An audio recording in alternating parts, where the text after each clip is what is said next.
বন্ধুরা লাউ চিংড়ি রান্না করব। নিয়ে নিচ্ছি লাউ আর চিংড়ি মাছ। চিংড়ি মাছটা ভেজে নেব।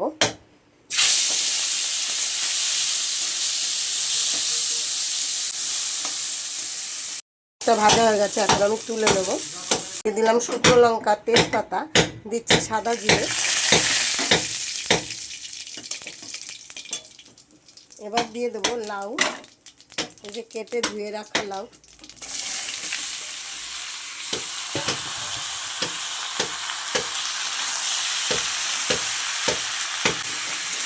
লাউটাকে এখন একটু ভালো করে কষিয়ে নেব।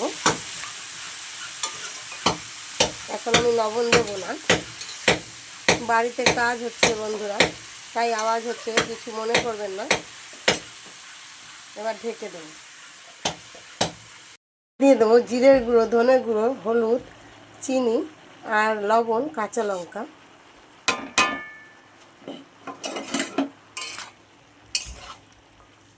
মিশিয়ে আবার ঢেকে দেবো। লাউটা সেদ্ধ হয়ে গেছে, দিয়ে দিচ্ছি চিংড়ি মাছ। ভাজা চিংড়ি মাছ দিয়ে দিলাম।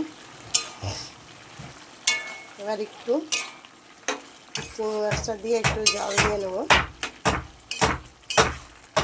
আমি জল দিইনি বন্ধুরা, লাউ থেকে জল উঠে লাউ সেদ্ধ হচ্ছে।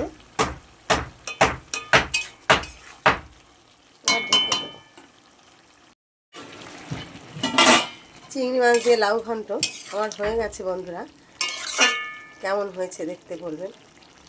ভালো লাগলে লাইক, কমেন্ট, শেয়ার করে পাশে থাকবেন। ভিডিওটা পুরো দেখার জন্য অসংখ্য ধন্যবাদ। রাখছি বন্ধুরা, টাটা।